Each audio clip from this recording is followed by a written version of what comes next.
Okay. Well, woo!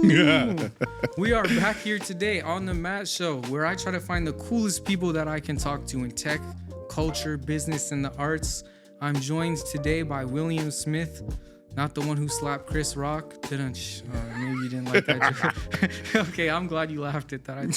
I thought you find that distasteful. Will About to leave. Will has 15 years of experience leading innovation in Microsoft, Deloitte, and JP Morgan, from million-dollar cloud migrations, building advanced AI, blockchain, and machine learning, driving technical leadership resulting in over $40 million of annual revenue growth. He's the author of Future Tech, a book about emerging technology. He's a Fortune 500 C-suite advisor. You've been a speaker at South by Southwest and Forbes. And you are the partner of, with my friend Nikhil and some other people, this brand new luxury nightlife venue dedicated to being a space for innovators to mingle in the West Loop called Carbon, that I had the pleasure of attending your privately hosted event this past Saturday at, where I got to experience it for the first time. Thank you for the invite and welcome to the Mass Show, Will.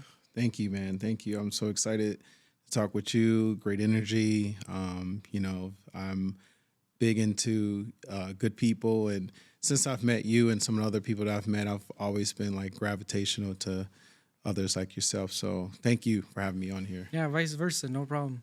You're definitely also one of those people that, like, upon the first interaction you have with them, you know that they're like good people, and you're like, this person's worth keeping in touch with because they're dope. Yes, sir. And yes, sir. Yeah, thanks. So thanks for reciprocating that positivity. But just going off Carbon, I'm curious, like, what's your origin story with Carbon and like getting involved in all of that, and like just. So it's so funny. The original concept's been around for roughly 2 years, and Nikhil and Vincent were the originators of this concept. And from what I've had with conversations with them, they wanted something that was different to Chicago, which was, a luxury lounge concept that you would see in New York and also Miami. And, it was something that really spoke to me because at that time, which would have been, I think, March, April time when I first met him, I met him through a friend of ours. Her name's Alia. And, he was telling me about the concept, and I was just on board because I really liked the guy. And I really liked his vision. And when you go into business with somebody, you want to go with business people you trust, because, you have a lot of naysayers, people that you don't really like, you got to be careful about. And so his goal for the company aligned with my goals for a space, an ecosystem, a place to do business, conduct, and XYZ.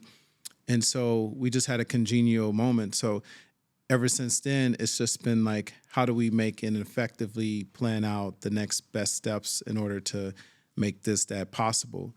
And so with the Diamonds Are Forever event that we just did, and also the kickoff with the influencer Friends and Fam event and the grand opening, I feel like we did a really good success. A lot of great people came by. One of the cool things is when you go into the space is, it just hits you. It's like, wow, this is beautiful. Like, you got those two big figurines. You have the second level, which overlooks a beautiful aesthetic vibe, great chairs. It's just real luxe, right? Like you can go to a Tao, you can go to some of the other places, but like something that I really liked, even seeing, renderings of it, not even actually seeing the space. Because you got to imagine, right? Like, this was something that they did. Imagine, like, you see behind you, they got this wall. This was constructed, and they had to see the vision in order to make it happen. Yeah, Blue Door Studios was not like this at all just a few weeks ago. Yeah, and it was an interesting vibe. So, and then once I got more involved into it, I started meeting other people, Khalid, one of them, and a lot of other people like Luigi, and a lot of great other people in Chicago. I wanted a place for us to conduct business, to vibe, if you will, have a great place to, share a moment, a story, just get a good drink, maybe try out a new cocktail, and just really grow. Because if you think about it, it's almost a startup. It's fairly new. The concept's fairly new, especially to the West Chicago area, and it's a molding menu, and it's a molding of classic luxury tech, kind of like a new renaissance, if you will. Interesting. So, like, I have a couple things. One is just, how do you feel about the nightlife in Chicago in general? Obviously, you saw like potential in the ecosystem, but then I'm sure felt this desire, this need, or this want to create something new. And then, so just I want to get your take on like Chicago nightlife, but then also you mentioned Carbon being a startup. These are two separate questions, but like, what's the growth or innovation or vision look like for a nightlife spot? Like, so like your take on nightlife, and then like the future of Carbon. Take the future. I'll have Nikhil. Maybe you invite him on for the second part. Okay. But I'll provide my perspective because I think it'll be different viewpoints. But my take in Chicago's nightlife. So I'm about 34 years old. So I've seen a pretty vast amount of life, not only here in Chicago but also in different areas. And when I first started off, it was kind of like you just go out, kind of just whatever. It's kind of like a equal exchange. You pay for a drink, you chill out, maybe meet someone new, find a girl, whatever, XYZ, and go home, XY blah. But as I grow older, I started wanting to be more sophisticated. I wanted to surround myself around like-minded individuals. I didn't want to riffraff. I wanted a place really myself, just being around the music that I like. A lot of Chicago is mostly, it can range, right? It could be rap, rock, or R&B. There's not a lot of places where you can go. You can get a good electronic house. I mean, you can get house like in certain areas, but I just feel the kind of house music that I like, the EDM, the dooms, it's kind of hard to find it in most areas. And generally, you have to go into the city to get those types of places. And so most places, either they start for a good year and then they close, or they're a concept and they leave. And, knock on wood, this keeps going on for a very long time.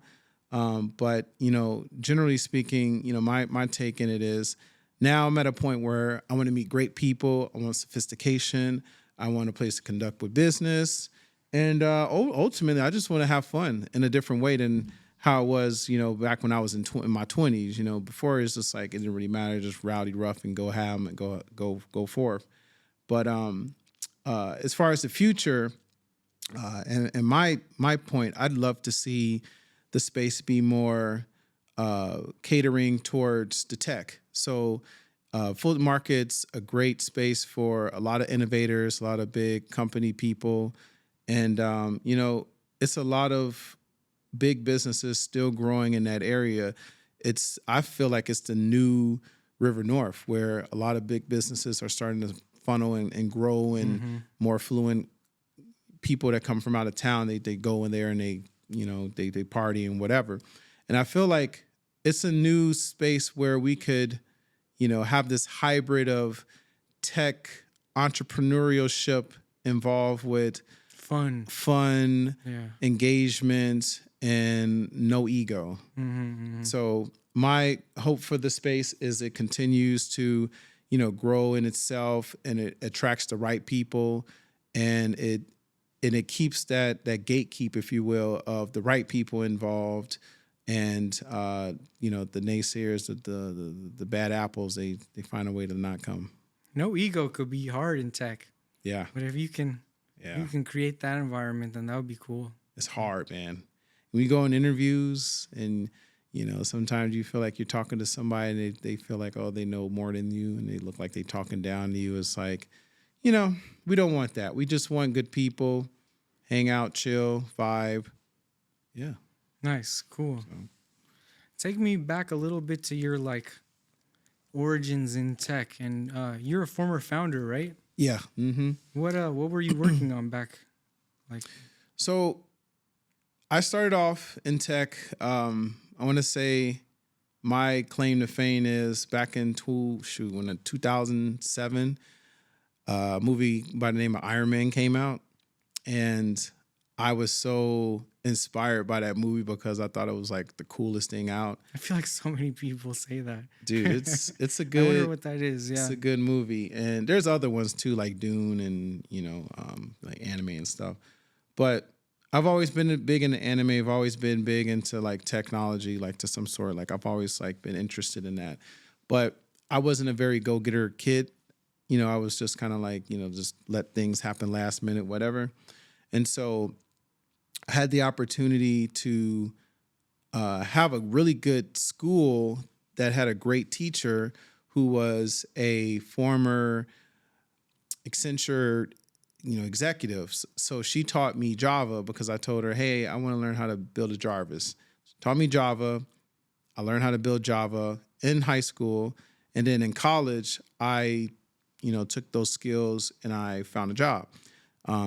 Really, the triggering point was I had a sick grandmother and I wanted to find a way to kind of help with my mom with the bills. Like, you don't have to worry about me. In fact, let me help contribute to certain things. And, that helped kind of jumpstart me, give me a little bit of push to get into the right area.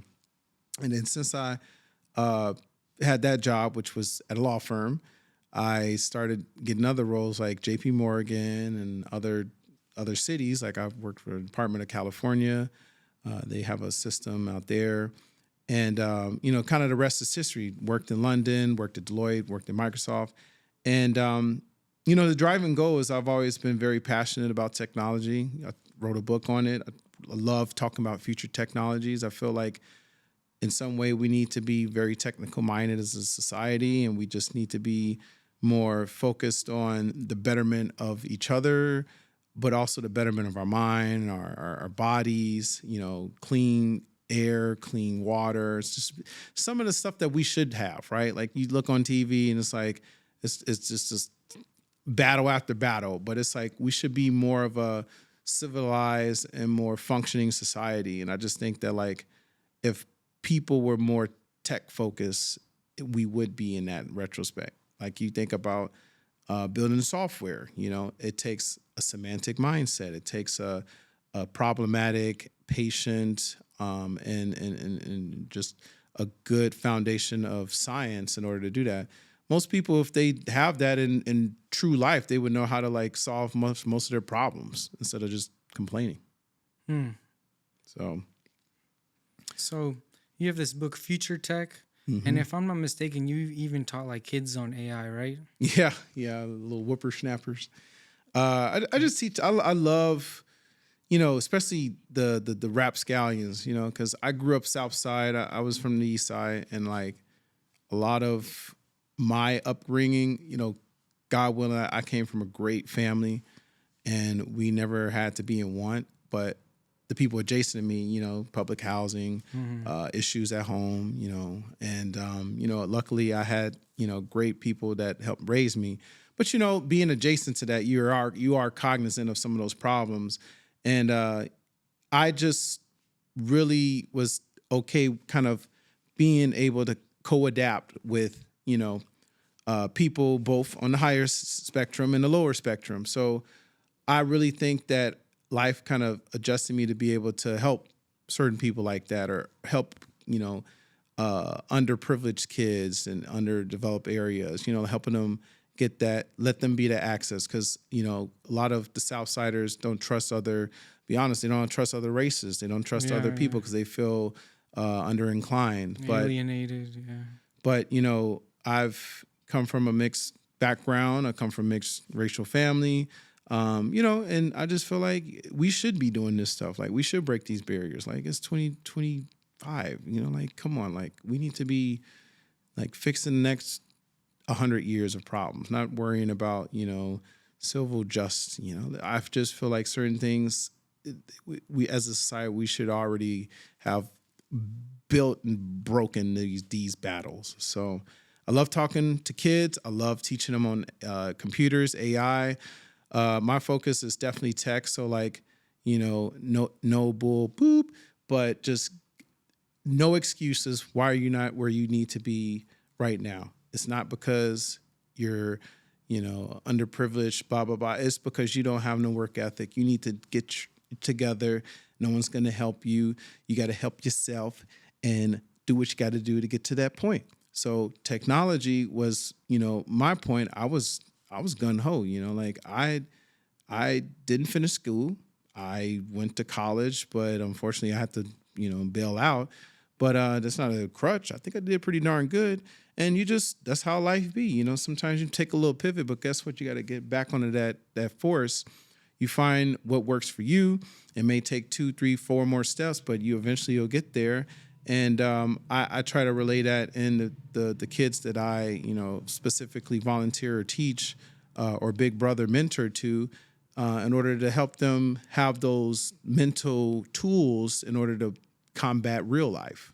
I mean, you just touched on it, but I was going to ask, like, it seems like whether it's your book or this teaching that you do a lot of like introductory level AI education or like getting people up to speed on AI. And is that just because you want like people on a societal scale to be more equipped to like tackle the technology that's going on right now? Or like what do you personally get out of being that like AI for beginners type guy?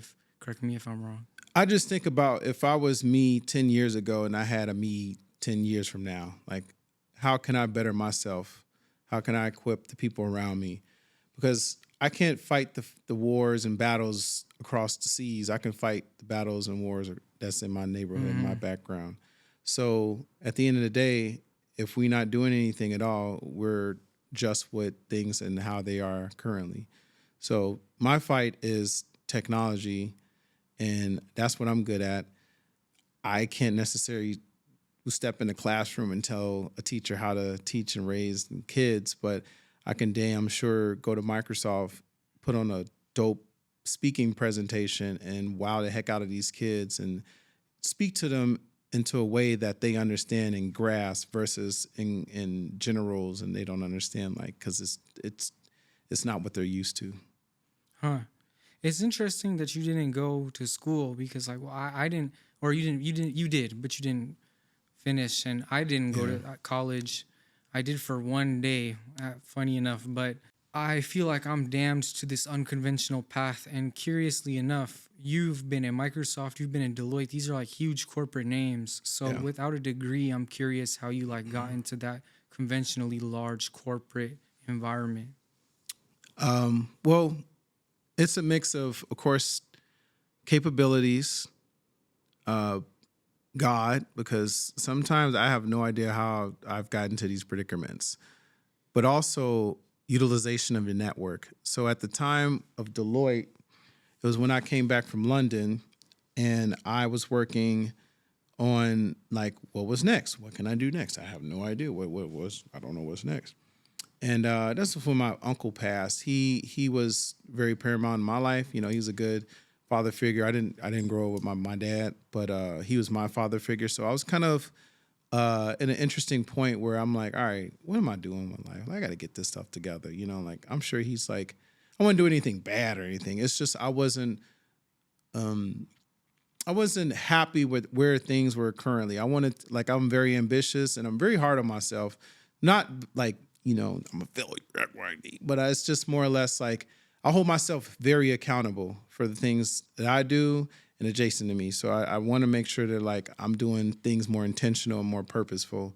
And so with, going to like a Deloitte, the reason why I got that was honestly, I made really good friends with a person named Michael. Unfortunately, he passed.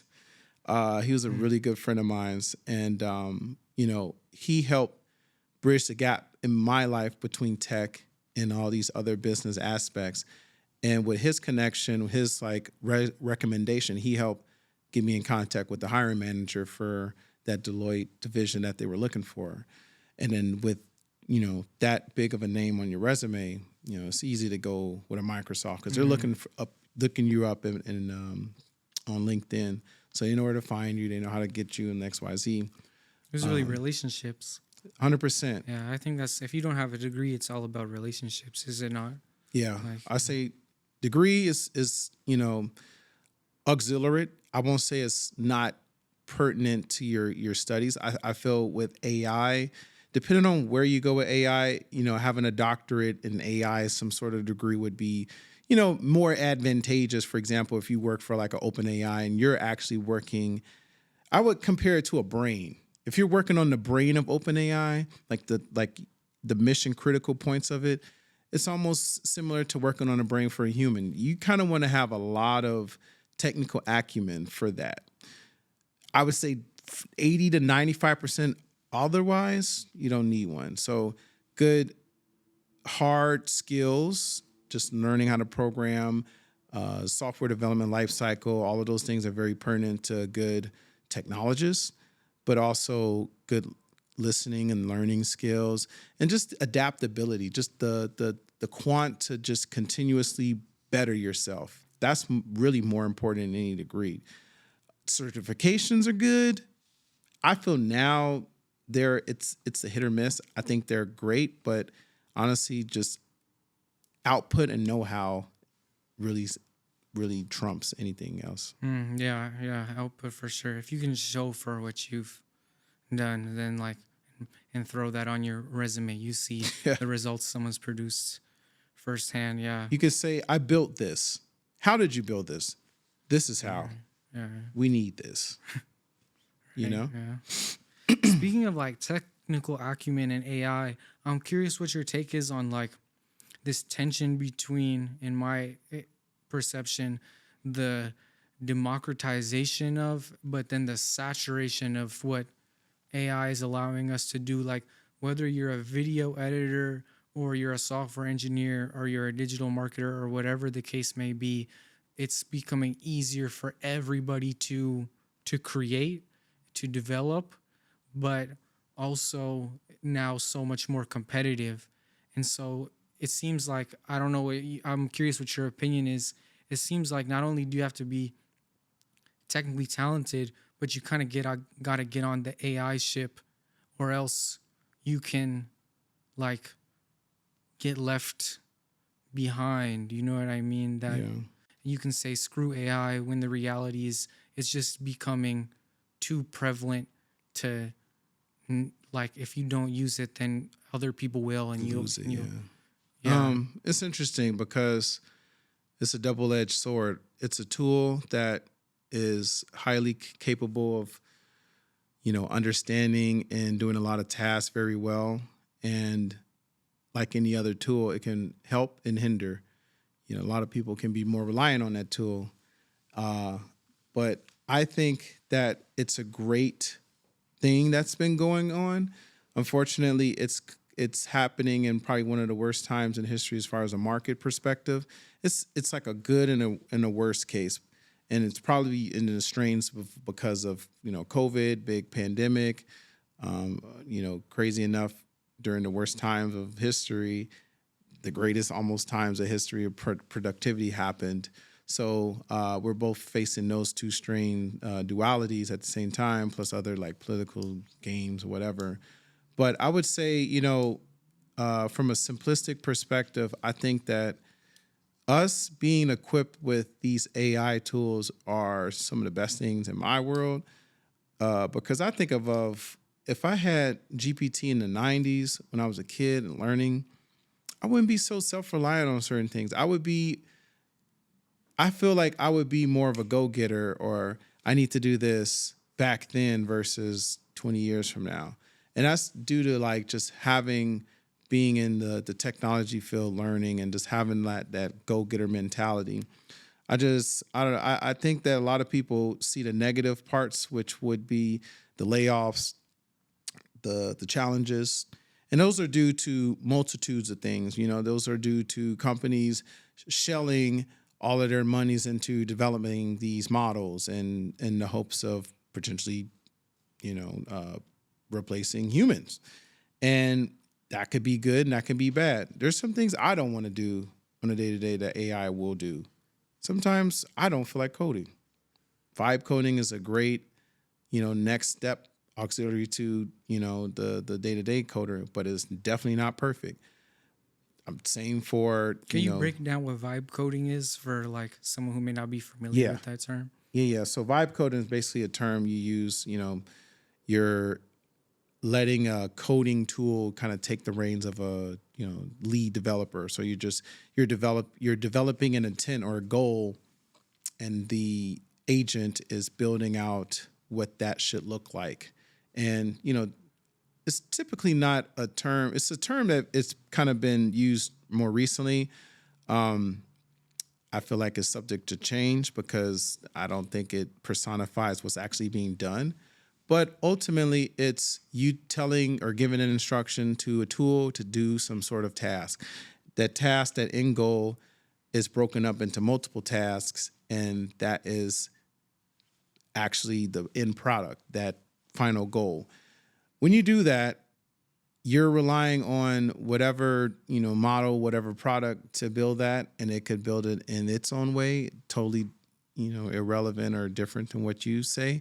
So it's really important to have different parameters, guidelines, sets that help you guide it to your end product.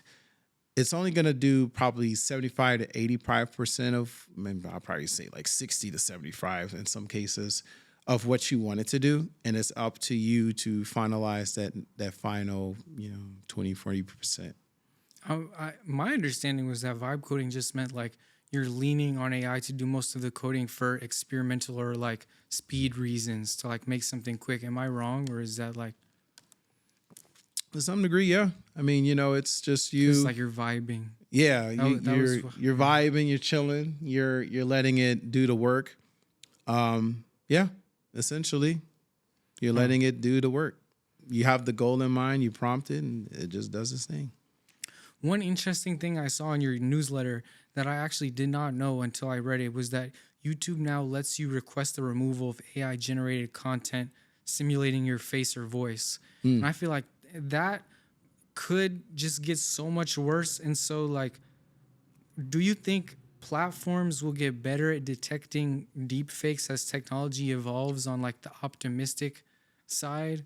Like, okay, it could get so realistic, but we could also get better at like catching it and reporting it and moderating it.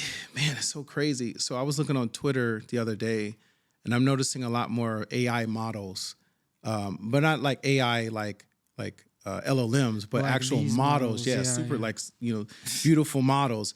But the crazy thing is they look almost Hella perfect. real, yeah. And It's kind of weird, yeah. the only way you can like determine if it's not, there's different artifacts that it bases off of. Artifacts are basically like think of like a mic.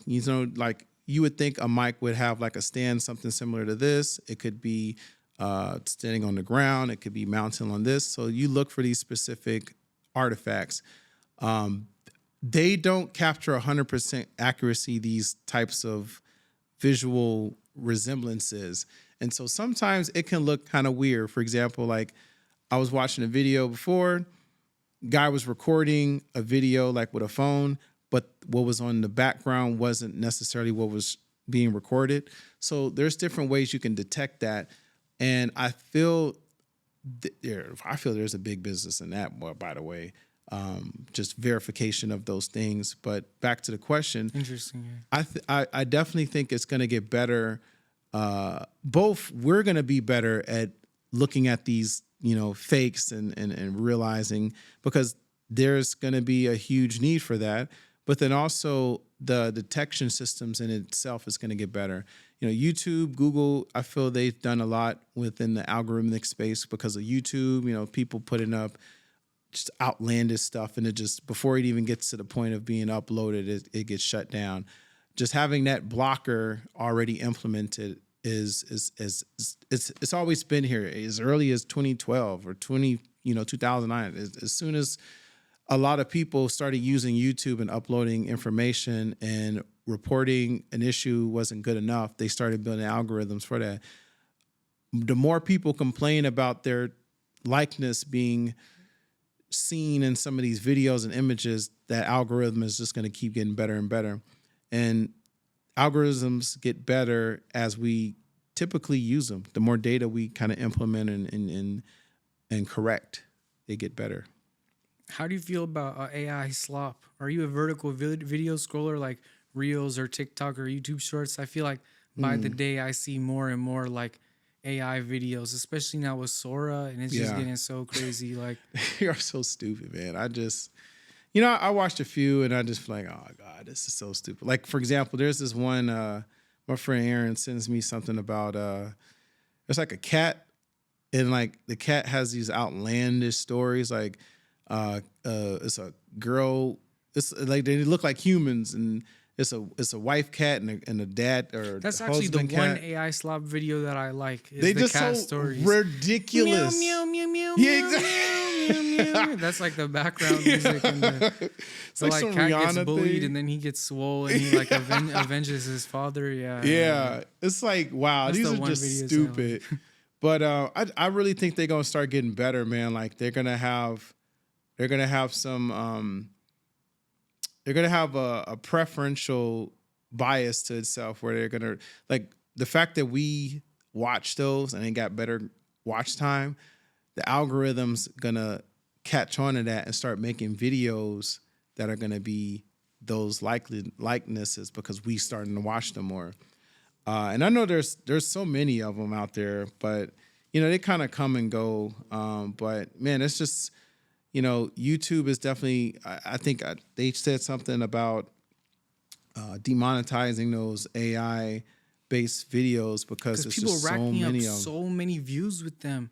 On Yeah. the marketing side, I've been seeing people posting these AI videos Yeah. and then like linking things into the YouTube shorts or like and just like using them basically as just they're just trying to get Video. bread from Yeah, it. make bread. Yeah. And because the AI videos they actually get a lot of views sometimes. Mm-hmm. And if you can like perfect the quote unquote formula, then you can just dish out these AI videos, Yeah. throw in some marketing funnel, and have people buy your like service that's so that, like Right. you know what I mean. Dumb service. Yeah. uh this I've seen you in a lot of different like, little videos and pictures of 1871. Yeah. I'm surprised that I never ran into you there. I used to from 2016 to 2022 for like 16 to 22 years old. I was like at 1871 all the time, Yeah. and it seemed like you were like a close part to that community. And if I'm not mistaken, it's kind of over at this point. Like the space shut down. No. Yeah. It's I've been in that area for a good time. I when I came back to Chicago, so I was in Philadelphia for Deloitte. When I came back to Chicago, that's when I started being more prevalent at 1871. But they're still around. They are still around. They're hopefully announcing their next permanent home Oh, okay. very soon. I think Betsy said in the next few weeks. Oh, okay. But they were supposed to announce it in what's it called? Momentum. Their Momentum Oh, yeah, Awards. yeah. But I guess they didn't finalize it. But it's coming soon. They're still prevalent. They're still working. I think there's been a huge decline because a space like that, having it at the Merchandise Mart was synergist. You know, you think Merchandise Mart, you think 1871. And you also think that other architectural, design Neocon firm. and, Yeah, like, yeah. But it was a interesting time to see it leave. The party was very somber, not in a way like it was bad or anything, but it was like, dang, this is the last little hoorah we're gonna have the here. going away party. Yeah, I wasn't there. I wanted to go though, but Yeah. yeah. it was nice. But I'm glad to see they're still doing events. They're doing get-togethers, gatherings. What I want to challenge a lot of the tech community in here in Chicago is having more intention with these gatherings. I was just gonna ask you. One of my questions on here is your thoughts on the general Chicago tech scene. That's how I met you. Yeah. Was on the Drive Capital rooftop event. So like, I mean, not to cut you off, but For sure. in terms of your perspective on room for improvement or what our strengths are and stuff like that, how do you feel about the Chicago tech scene? I feel our strengths are if we have a lot of great potential.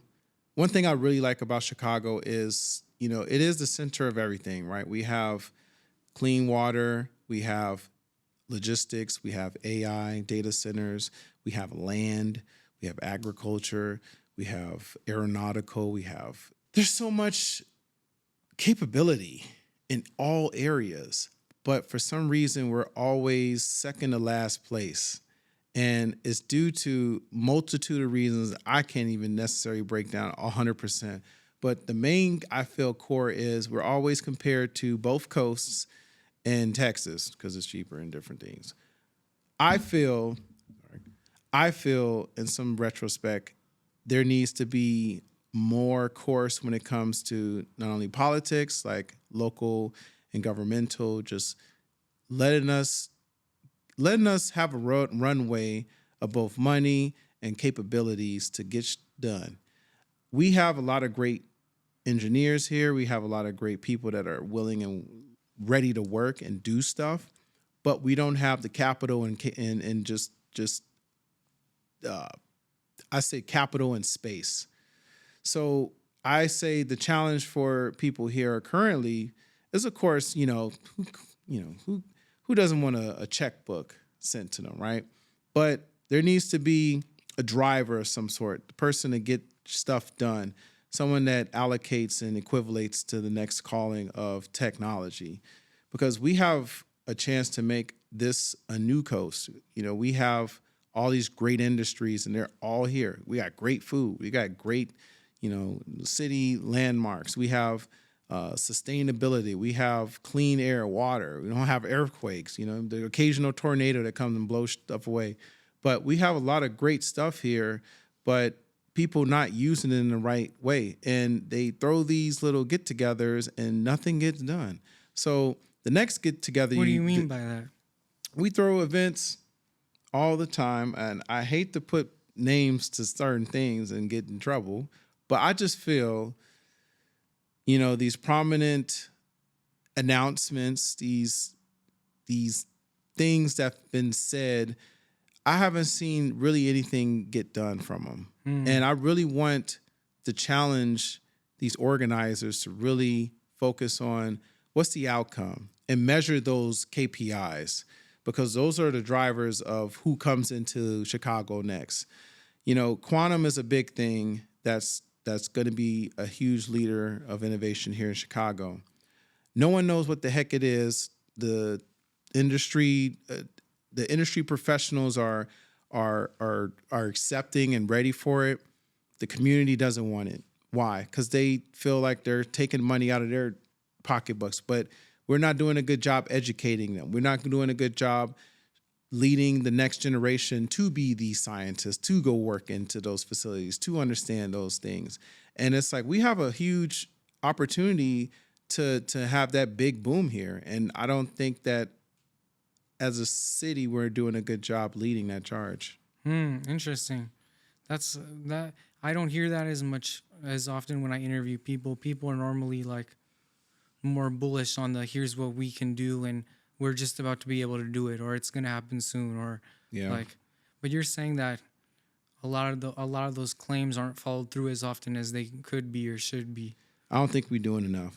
And challenge me if you will. I accept it. I would love to talk to people and hear their perspective, but to be honest with you, we could be doing so much more.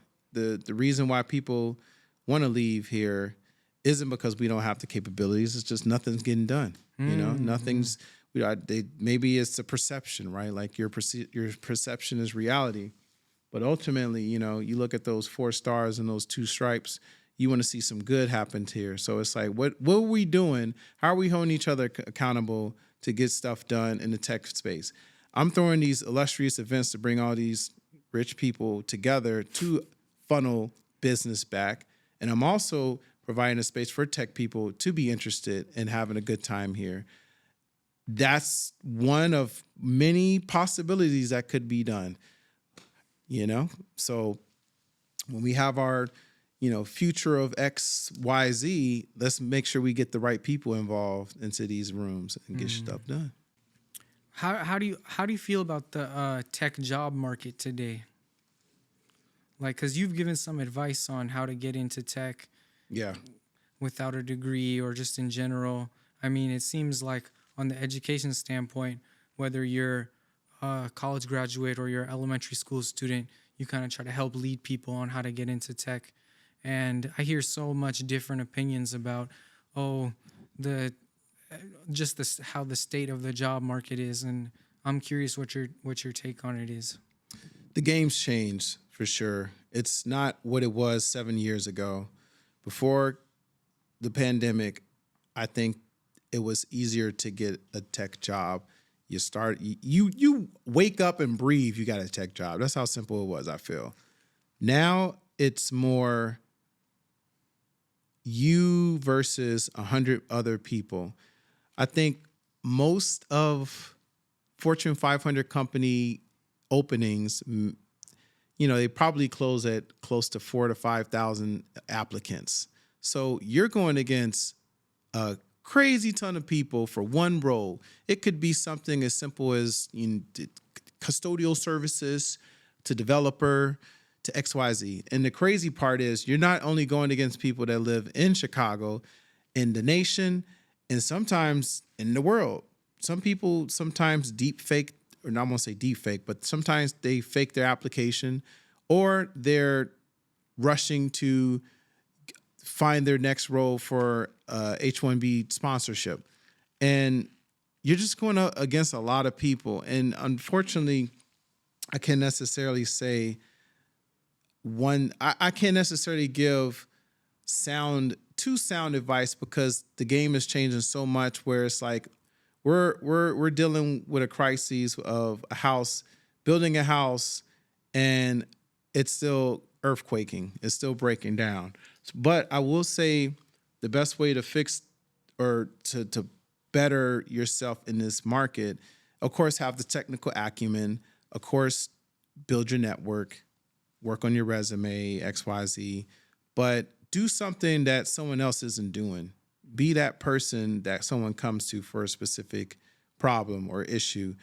Find ways to build your repertoire, your portfolio, and think outside the box. I started working with hospitality because I felt tech in Chicago wasn't going anywhere. So you sometimes have to deviate to different areas. I don't know how accurate exactly this quote is, but I saw some social post about how, like, the NVIDIA CEO said that plumbers and electricians are the next millionaires. And all of the comments were either like, that's what you get for making fun of my decision to be a plumber or an electrician, or they were like, this is total BS. Yeah. So, like, what's your take on that? I'm just curious. I mean, I think I talk about future of housing and future of electricity and how we need to, get these houses that are more off the grid, more scalable, and we're far away from that. So I think that's pretty accurate to say that the next highly sought after trades are those plumber, electricians, and all of these new types of codes. Even, automotive techs, right? Like there's still some use for these techs. And of course the market will keep shrinking and shrinking, but the demand will still be greater because, machines can only do so much. Teslas build themselves right now, but when it comes to supporting and fixing the Tesla, we ain't there yet. When it comes to building a house, we're not there yet when it comes to actually molding and constructing them with robots. So we still need skilled techs to come in there and do stuff, such as the city of Chicago. We don't have automatic infrastructure yet.